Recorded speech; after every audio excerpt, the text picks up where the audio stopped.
Good day. It is gray and cloudy here in Oklahoma, but I'm going to continue our book. Now, some of these topics are a little bit sensitive, and I'll do my best to read this book to us. Abstinence. It is more than just say no. People abstain from a variety of things for many different reasons. Abstaining from sexual intercourse is a wonderful decision for those who are not ready or do not want to engage in certain sexual behaviors for personal, moral, or religious reasons. If used perfectly, abstinence is the most effective method in preventing sexually transmitted infections or unplanned pregnancy. However, because abstinence involves human beings, there is a chance of this method failing. For example, many people go to parties with every intention of being abstinent. Then, 4 beers or 2 joints later, they can't even pronounce abstinence, much less practice it consistently and correctly. Abstinence is not magic. It only works as well as the person using it. What exactly does abstinence mean? This is an important question because different abstinent people may not even have the same definition. Lack of a clear definition of what is and is not allowed can contribute to confusion and make abstinence less effective in preventing sexually transmitted infections and pregnancy. It may be valuable to explore your friends, families, and partners' definitions of abstinence. Is kissing okay? Is mutual masturbating okay? Is grinding okay? Discovering what is acceptable and mutually agreeable to the people involved is always a valuable investment. If you are interested in being abstinent, the most important thing is to commit yourself to this course of action. You will also need certain skills and tools. Also, you'll need to know when you will be in a possible sexual situation. It's important to have a positive vision for the future, as well as confidence in your values and beliefs, awareness of your options, and good limit setting and communication skills. Finally, you will need to have a partner who agrees to abstain to the specific behavior you have decided constitute abstinence. In the end, know that abstinence, just like using birth control or safer sex, takes work, commitment, and self-respect. If all of these are in place, abstinence will work for you as a choice that you can make that can make you proud of yourself. Oh, we got a communication tip. Surveys show that people have a wide variety of opinions of what is abstinence and what is sex.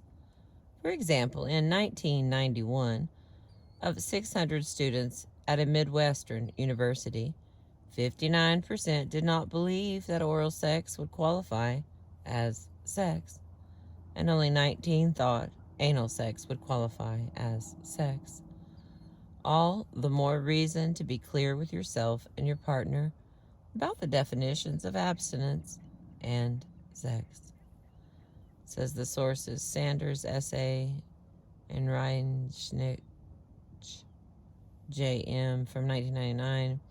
Would you say you had sex if ... question mark. From Journal of the American Medical Association, 281, parentheses 3, pages 274 through 277. And here's something written by Thuy, 22 years old. Not having sex cleared my mind. For the last 4 months, I have chosen to not participate in any sexual behavior and have been completely successful. It definitely cleared my mind and has allowed me to focus my concentration on friendships with females. I find it easier to really get to know a female when there are no expectations of performance. I have found that sex isn't really necessary for a loving relationship. I feel more confident because of my decision. Here's another one by Kiersey, 18 years old. Deciding not to have intercourse. My boyfriend and I were together for about 3 months when we started having sex. We are both very paranoid, and we always use a condom with spermicide. That wasn't good enough for me, so I began looking at other methods, such as the pill and Depo-Provera, to use with the condoms. He decided he would rather not have sex than see me take responsibility for pills or shots, so we decided not to have intercourse anymore. It was not out of religious reasons. Both of us believe that sex before marriage is absolutely acceptable. We just decided that we would be less stressed about pregnancy if we didn't have intercourse. We have abstained for over 3 months, and we are both happy about our decision. We realize that pregnancy is not something that needs to be on our minds with all that is going on at school. I was surprised at my boyfriend's suggestion to stop having intercourse. Neither of us are prudes. We just realized we could make one another happy in many ways without having intercourse. All right. Here is two, and then that finishes this one. Yeah, it finishes this one off. The first topic is outercourse, and the next one will be intercourse. Many people have heard of intercourse, but few have heard of outercourse. In our culture, sex is often portrayed as being all or none, either intercourse or abstinence. But the fact is, there is an incredibly diverse middle area between intercourse and abstinence that needs to be given more attention and validation. There are many hot and sexy things people can do with and to one another that do not put anyone at risk for unintended pregnancy, HIV, or other problems that sometimes result from oral, anal, or vaginal intercourse. Such things can be called outer course. Some people call outer course foreplay. The word foreplay implies that the behaviors come before the real action and cannot stand alone as ends in and of themselves. Some people view foreplay as a chore and only do it to get to the good stuff. However, outer course is not something that you have to do only on the way to intercourse. Outer course is something people do because it feels good and can be fun to share with a partner. For instance, imagine a fantastic and passionate kiss with someone. That kiss does not have to lead to intercourse to be meaningful. To some people, kissing could be incredibly intimate, personal, and pleasurable, while to another person, intercourse could be meaningless. Intimacy, pleasure, and behaviors do not always correspond with one another. There are a lot of safe options that do not involve intercourse, oral, anal, or vaginal, that you and your partner can do if you want to pleasure one another.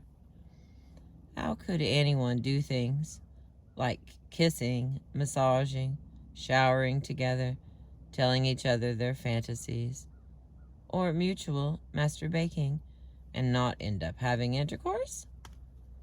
People can control themselves and will do so if they are committed to their limits.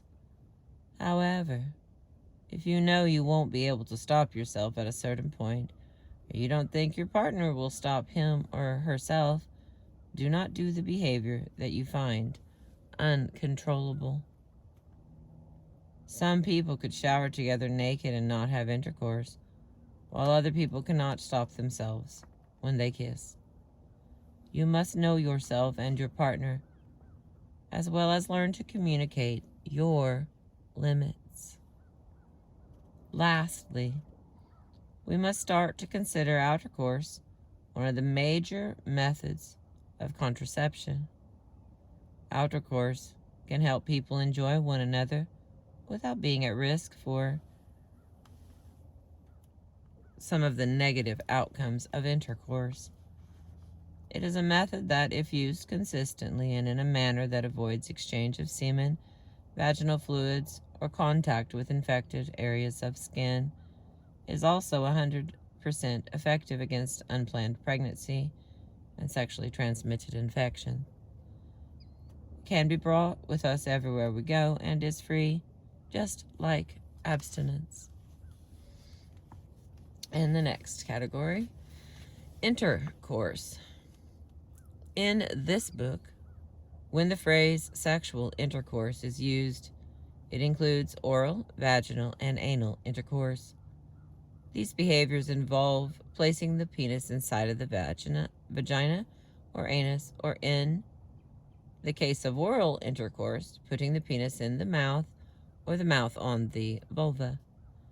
In addition, these behaviors have been classified as intercourse because they involve possible exchange of body fluids. People of all sexual orientation can engage in various types of sexual intercourse, and every person has certain preferences or dislikes for specific behaviors. Oral intercourse on a male is called fellatio, also known among other terms as blow job, giving head, or going down. Oral intercourse on a female is called cunnilingus, also known among other terms as going down. Vaginal intercourse involves inserting a penis into a vagina. Some people may use other things, fingers or a vibrator. And the next category, anal intercourse, involves inserting the penis into the anus. Some people may use other things. It is important not to insert anything into the anus unless it has a flared base so that it will not get stuck inside the rectum. It is also important to use a water-based lubricant during anal intercourse. The anus, unlike the vagina or mouth, is not self-lubricating. Using water-based lubricants is also recommended during vaginal intercourse when using latex condoms for additional lubrication and added pleasure. See page 76 for an extensive list of water-based lubricants. Probably not going to read that. Here we go. Health tip. Avoid placing the penis into the vagina after anal intercourse. This can transmit bacteria from the anus to the vagina and cause infection. Never insert anything into the body, vagina, anus, mouth, or anywhere that is made of glass or that cannot be retrieved.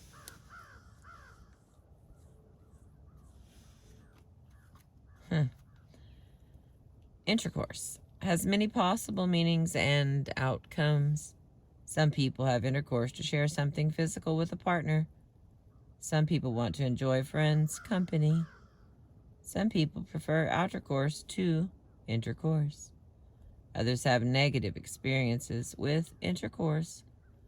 Only you will be able to decide when and what type of intercourse is right for you and under which circumstances. If you decide that you're going to have intercourse, you will also need to decide to use protection. Remember, if your partner does not ask about protection, chances are that he or she hasn't asked other partners either. All right, here's something written by Anita, 20 years old. Figuring out our limits. My girlfriend and I have been dating for over 5 months and have both been in some previous bad relationships. we come to realize that open and honest communication is the foundation of a good relationship. Being able to communicate well has helped us decide that mutual masturbating is as far as we want to go sexually right now. And the next one, written by Tom, 18 years old. My first kiss. I haven't had my first kiss yet. I never used to think about it, but now I feel that there is a void in my life. Always hearing about people's relationships depresses me. Sometimes I feel something is wrong with me, but I still hope I have enough patience to be sensible. For me, even that first kiss is a big deal. All right, here's the last little note for this part. Benjamin, 24 years old, writes, can fun put off intercourse? One night, my girlfriend presented me with a collar and introduced me to light S&M and bondage. Both of us agree that since we have started playing and doing scenes with each other, our sex life has been much richer and entertaining, whether the evening ends in intercourse or not. Personally, I'd have stuck with abstinence longer if I'd known about S&M as an outlet for sexual tension. A good scene can give as much pleasure as a long night of sex. All right. I'm going to go backwards to the beginning. I skipped a couple of parts because I wasn't ready for it. I'm not saying I'm ready for it now, but I'm going to try to include all these, sensitive ones in the same video. Oh, wait. If it gets flagged or something, it'll be all together. I don't see how it could get flagged. This is information most of us get in 6th grade. All right. I'm going to refer to masturbation as masturbating because that's going to be better for me. There is an old joke that says 95% of people masturbate and the other 5% of the population lies about it. Most people can't talk about masturbating, much less say the word, but most people do masturbate. Why do people have so many hang-ups when it comes to pleasuring ourselves? From a very early age, many people are taught that touching themselves is bad, dirty, or wrong. These messages often contribute to feelings of guilt or shame when masturbating. However, there are many positives about masturbating. For instance, it can help people know their bodies better, which may result in a more satisfying sex life individually and or with a partner. What is masturbating? Masturbating is self-stimulation of the genitals or other body parts. Typically, people masturbate for pleasure because it feels good, but there are many other possible reasons, including relaxation, stress relief, fun, to help get to sleep, or to share the experience with a partner. People may choose to masturbate in different ways. For some, it may be a slow, drawn-out process involving all of the senses, such as touch, smell, sound, and sight. Some people may like to play music or light a scented candle or incense, while others may like to fantasize while they stimulate themselves. Others prefer to focus just on getting off. Some people prefer lubrication such as Astroglide, Euros, wet, hand lotion, saliva, or soap suds when masturbating as a way of increasing the sensitivity, whereas others may not use any lubrication. You may be curious just how people masturbate. Some women use their fingers or hand to rub the clitoris, or may insert their fingers into the vagina or anus. They may use a vibrator or dildo for stimulation. Some men may use the technique of circling their hand around the shaft of the penis and stroking it in an up and down or back and forth motion. They may also choose to touch the scrotum or testicles, or insert a finger or object into the anus. While masturbating, both men and women may stimulate body parts other than their genitals, such as the breasts, nipples, inner thighs, lips, or hair. Remember, there is no right or wrong way to masturbate. It's whatever feels best to you. Many people also fantasize while masturbating. An important concept to remember is that your mind and your fantasies are the ultimate turn-ons. There are no bad fantasies. Just because you fantasize about something does not mean you will act it out or that you even want it to happen. Some people may choose not to masturbate. It's okay too. The bottom line is that masturbating will not harm you in any way. That's right. All those stories about growing hair on your hands, going blind, or men running out of sperm are myths. And yes, people in long-term relationships often continue to masturbate. This can be important time spent with yourself or shared with a partner. Whether you choose to masturbate or not, know that it is a healthy and common human behavior. All right. We got a little note here from Samuel, 24 years old. Masturbating makes my partner uncomfortable. Even though I am sexually active with my girlfriend of 1 year, I still masturbate often. After having sex with her, I will go home and masturbate 95% of the time. We only see each other about twice a week, and I have told her that I do this. I think it's a healthy way of satisfying my sexual desire. I enjoy the ejaculation more when masturbating because I'm a little more in control and I have a great imagination.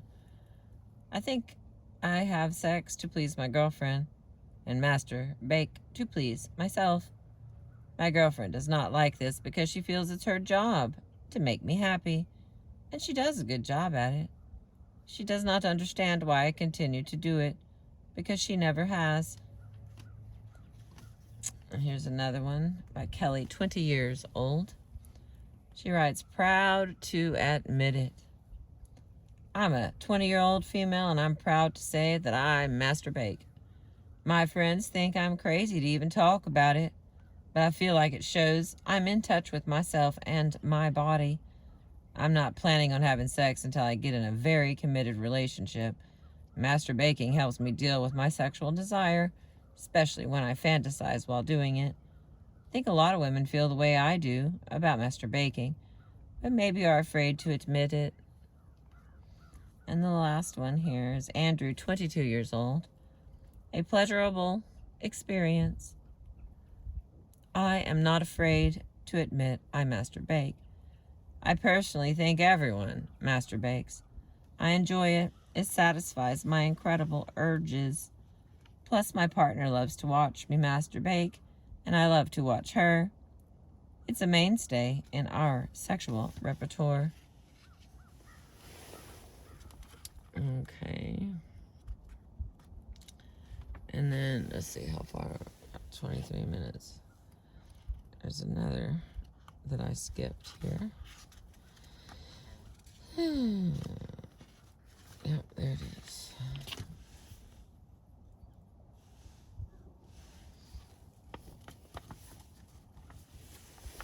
Let me see how many pages this is. This is like 5 pages, so I'm not sure I'll get through all of it. But if I do, then we're all caught up. All right. Female sexual dysfunction. Under the category of decreased sexual desire. What is it? Decreased sexual desire is when a woman has no or a very low sex drive. This lack of desire is a sexual dysfunction when it causes problems for her personally and in her sexual relationship. Decreased desire is relative to original levels of desire or to a partner's desire. There is no absolute normal level. This is a very common problem. About 1 out of every 3 women has a lack of desire for some period of time during her life. What causes decreased sexual desire? The cause is frequently psychologically related. Things like relationship problems or stress from school or work might cause a woman to have less sexual desire. In addition, having been sexually abused in the past or using alcohol and other drugs can decrease her sexual desire. Decreased desire also can be related to medical problems such as depression, a hormone imbalance, and other disorders. For example, having a low level of testosterone may lead to decreased sex drive. Sometimes a woman may have less desire after she starts using a hormonal contraceptive, such as birth control pills. How is decreased sexual desire treated? A woman may need to be examined by a medical doctor and/or speak with a counselor. If a medical problem is causing the lack of desire, treatment of that problem may help increase desire. Sometimes the hormone testosterone is given to increase sex drive. If there are psychological reasons, she and her partner, if she has one, can work with a counselor or therapist to treat the problem. Note: if the woman is in a relationship, this is usually not just her problem. It is important that both partners are involved in the treatment. When there is a problem in a relationship, both partners play a role in the problem and the solution. In a couple, it's rarely one person's fault.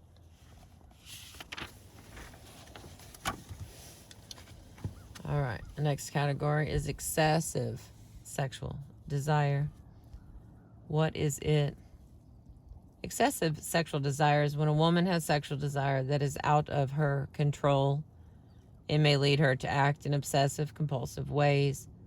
She may act out her desire in ways that are directly harmful to herself and others, as in unprotected sex with many partners or perpetrating sexual abuse. What causes excessive sexual desire? The causes are complicated. They are usually psychological, related in some way to a woman's past experience. For example, she may have been sexually abused as a child and is acting out what she learned while growing up. Low self-esteem and depression may also be related. Drug or alcohol use can complicate the problem. How is excessive sexual desire treated? Treatment varies depending on the type and cause. Individual and group therapy are usually used. Therapeutic techniques used to treat obsessive compulsive behavior are often helpful. And the next category, anorgasmia, primary. What is it? Primary anorgasmia is when a woman has never had an orgasm, neither while masturbating nor during sexual activity with a partner, and wishes to have an orgasm. What causes anorgasmia? The cause is usually psychological. Some women may not know how their bodies and sexual response cycles work. Others may have performance anxiety, as in they are so focused on reaching the goal of orgasm, performing, that the anxiety stops them from relaxing enough to do so. Other women may have been taught that sex is bad or have been abused, which stops them from being able to relax and enjoy sex. How is anorgasmia treated? Well, depending on the cause, it is usually treated by seeing a counselor or a therapist. There are exercises a couple can do to help decrease the pressure to perform during sex. These are called sensate focus exercises, during which the woman tries to focus on all of her sexual feelings without trying to achieve the goal of orgasm. Getting to know her body through self-pleasuring may also help her identify what feels good to her. If a woman is in a relationship, anorgasmia may affect the relationship. Therefore, a counselor will most likely want to work with the woman and her partner together. There's a little side note from Jessica, 20 years old. Never had an orgasm. I'm a 20-year-old woman, and I have never had an orgasm. Or at least I don't think so. I've had 2 sex partners in the past, and even though I enjoyed being with them, I did not climax. I masturbate on occasion, but always seem to stop before anything resembling orgasm, or what I think it would feel like, happens. All right, the next category is anorgasmia.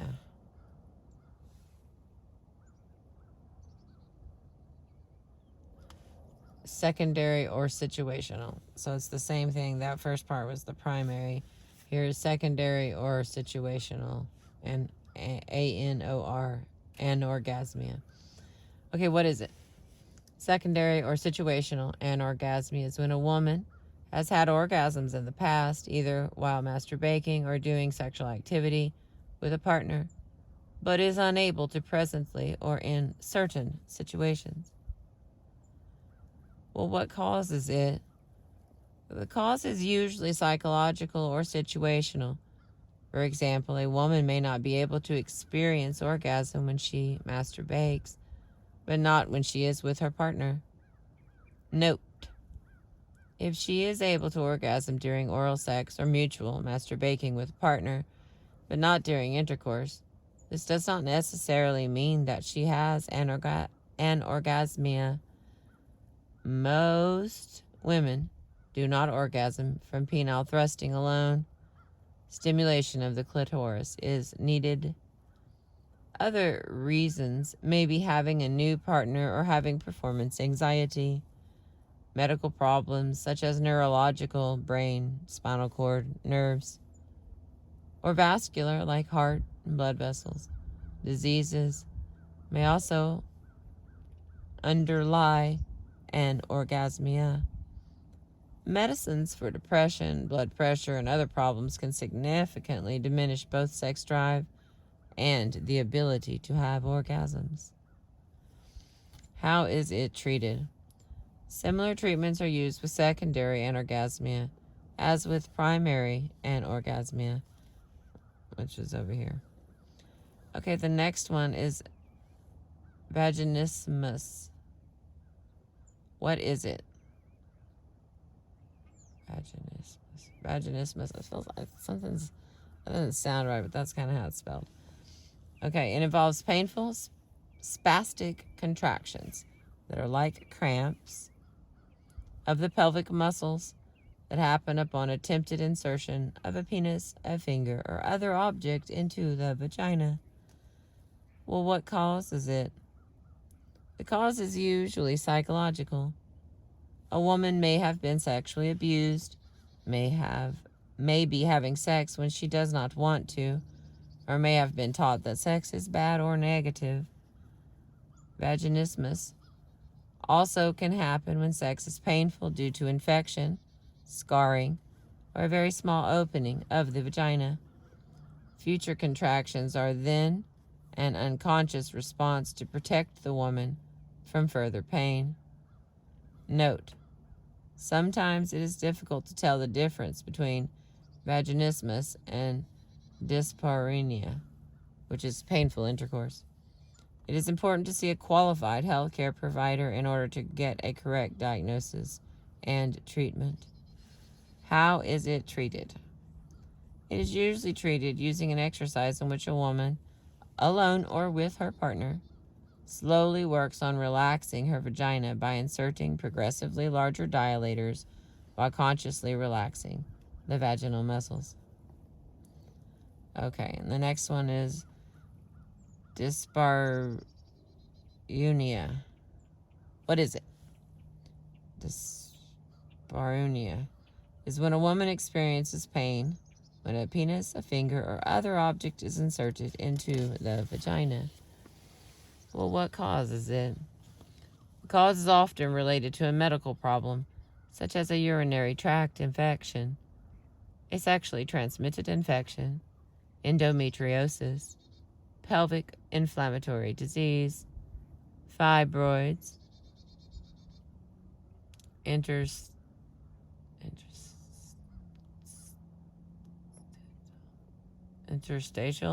cystitis, or spinal column disc diseases. Dryness of the vaginal lining or a sexually transmitted infection also may cause pain. In addition, dyspareunia can be related to psychological factors, such as having been sexually abused, taught that sex is bad, or being in an unhappy relationship. How is it treated? It is important to see a qualified healthcare provider in order to get a correct diagnosis and treatment. Some medical problems, such as infections, can be treated to help relieve the pain. Dryness in the vagina can be treated easily using a lubricant. Other medical problems are more difficult to treat and may require the woman and her partner to find sexual positions and activities that are less painful. Seeing a counselor or therapist may be necessary to treat psychological causes and or to help a woman and her partner, if she has one, work through the psychological effects of dyspareunia. Okay, we are done with that list of female problems. Now we're going to roll into the male sexual dysfunction. There's only 2 pages on theirs. Okay, decreased sexual desire. What is it? Decreased sexual desire is when a man has no or very low sex drive. This lack of desire is a sexual dysfunction when it causes problems for him personally and in his sexual relationship. Decreased desire is relative to previous levels of desire or to a partner's desire. There is no absolute normal level.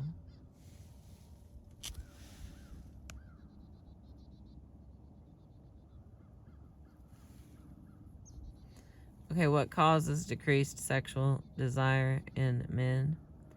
The cause is often psychological. Things like relationship problems or family, financial, career, or school stress might cause a man to have less sexual desire. In addition, having been sexually abused in the past and using drugs and alcohol can decrease his sexual desire. It also can be related to medical problems such as certain diseases, depression, and a hormone imbalance. For example, a low level of testosterone may lead to decreased sex drive. How is it treated? A man may need to be examined by a medical doctor and a psychologist. If a medical problem is causing him to have a lack of desire, treatment can start with that problem.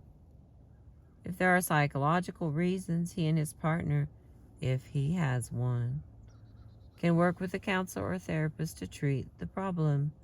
Note, if the man is in a relationship, this is not usually just his problem. It is important that both partners are involved in the treatment. Both partners are affected when one has a lack of sexual desire. And the next category of male sexual dysfunction is excessive sexual desire. What is it? Excessive sexual desire is when a man has sexual desire that is out of his control. It may lead him to act in obsessive, compulsive ways. He may act out his desire in ways that are directly harmful to others, as in making obscene phone calls. I had to read that one. Okay, well, what causes excessive sexual desire? The causes are very complicated. They are usually psychological, related in some way to a man's past experience. For example, he may have been sexually abused as a child and is acting out what he learned while growing up. Drugs or alcohol frequently complicate the problem. How is it treated? Treatment varies depending on the type and cause. Therapeutic techniques used to treat obsessive-compulsive behaviors are often helpful. In some cases, a man is jailed for offenses and will also go through intensive group and individual therapy. Medicines, such as Depo-Provera, are also used to help reduce excessive and out-of-control sexual desire.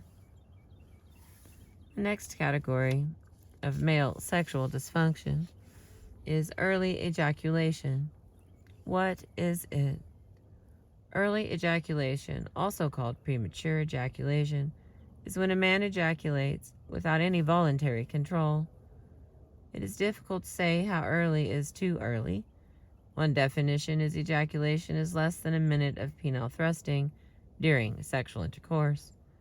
However, because this can vary greatly for each person, sex therapists often base the diagnosis on the man's subjective evaluation of his and his partner's pleasure and satisfaction, rather than on a specific length of time. Early ejaculation is more common among young men. What causes it? The cause is usually psychological. Early ejaculation is often a learned behavior, which means that a man has formed a habit based on his past behavior. For example, boys often learn to masturbate in a setting where they are in a hurry, perhaps trying not to get caught. This habit then may carry over into his sexual behavior with the partner. Rarely, it may also be related to neurological, brain, spinal cord, nerves, diseases such as multiple sclerosis, and possibly infections such as urethritis,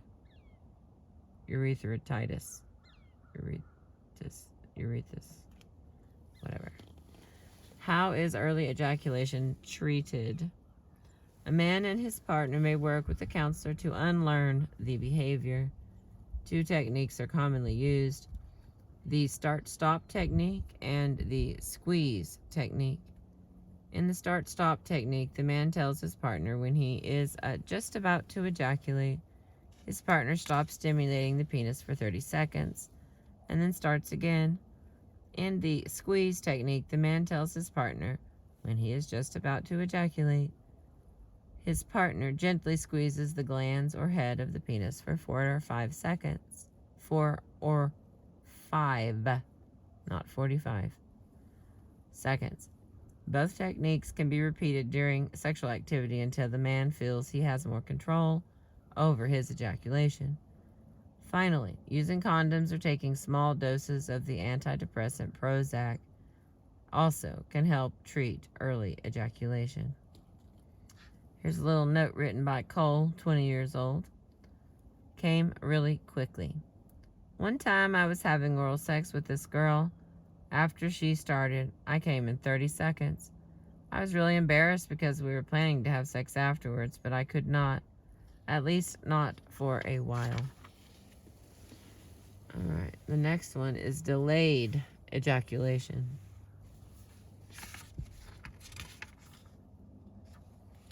Alright, last page of all this sensitive material.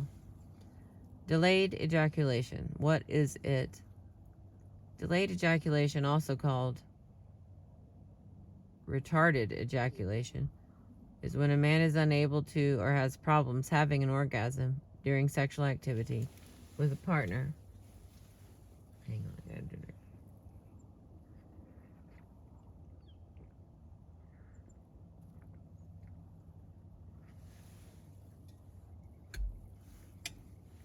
Okay. What causes delayed ejaculation? Similar to early ejaculation, the cause is often psychological and may reflect a learned behavior. For example, a man may masturbate in a way that allows him to orgasm. When he cannot repeat this pattern with a partner, he may have trouble experiencing orgasm. It also may happen if a man has performance anxiety. That is, he feels so much pressure to orgasm that it gets in the way of him doing so. Finally, it is important that a man get checked by a healthcare provider to make sure that medical problems are not the cause. How is it treated? Some sex therapists use what is called a demand strategy, in which a man's partner stimulates his penis manually and switches to intercourse just as he is about to orgasm. Others prefer to treat delayed ejaculation similar to anorgasmia in a woman. In this method, called sensate focus, the couple tries to reduce the pressure to ejaculate by having the man focus on all sexual feelings rather than focusing only on the goal of orgasm. Next category, erectile dysfunction, primary. Primary erectile dysfunction, known as ED, is when a man has never been able to get an erection and have sexual intercourse. This is an uncommon problem that usually occurs when a man has high levels of anxiety about sexual performance. It is a good idea for a man to have medical and psychological exams to determine the cause and best treatment.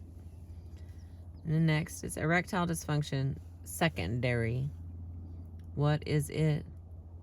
Secondary erectile dysfunction, ED, is when a man has been able to get erections in the past and cannot currently, or can get an erection in some situations, like in masturbating, but not in others, like with a partner.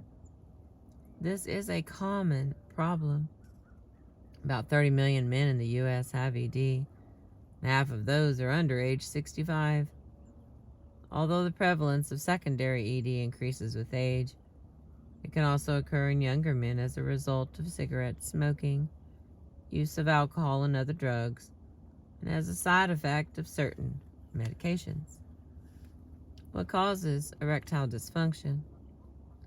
In the past, it was thought that ED was all in a man's head, but we now know that approximately 85% of men with ED have a physical cause for the problem. Diabetes is the most common cause.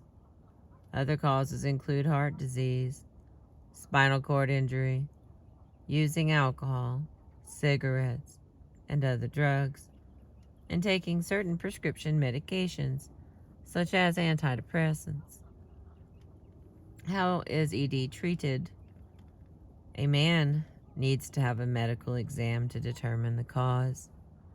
If it is physical, there are many medical treatments available, including Viagra, vacuum devices, injection therapy, urethral inserts, implants, and surgery. Counseling may be necessary for psychological causes or if ED has caused problems in a man's relationships. All right, we have a little communication tip here. If you are concerned about some aspect of your sex life, the best thing you can do is talk to a qualified healthcare provider. Most colleges and universities have trained sex or relationship counselors to help students deal with these issues. Often just talking openly to an objective person can help people better understand the issues with which they are struggling. There are also websites that allow you to ask and receive answers to sex-related questions from experts. For example, goaskalice.columbia.edu. And this last is a little note written by Drew, who's 19 years old. No sexual desire. I'm a sophomore and very distressed. Not only do I choose to abstain from sex, but I have never dated, kissed a girl, or have had any desire to do anything sexually. I'm sad because I know my feelings are not normal. My best friend Jake is the first person I've ever told about this. I am happy being single, but wonder why I have such a non-existent libido.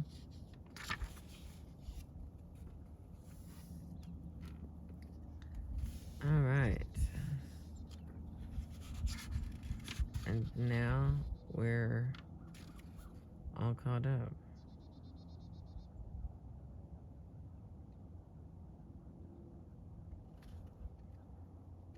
Yeah, because I don't need it. Self-testicular examination, self-breast exam. So it's the only ones that I'm not reading at this present moment. All right, so the next part will be, yeah, because I read all that, right? Yeah, intercourse, outercourse. The next part will be obstacles to positive sexual expression, difficulty expressing emotion, that kind of stuff. It appears this book was mostly written for college students, I guess. But in this day and age, we can all use all the help we can get, can't we? There's the book I've been reading you. And there's the people it's by. In case, again, you just gotta run out and buy it. Because I'm sure that happens. I mean, I haven't seen it, but I continue to believe in magic. Thank you for being with me and letting me read my books to you. I hope that there's at least a sentence or two in here for everyone. I appreciate you.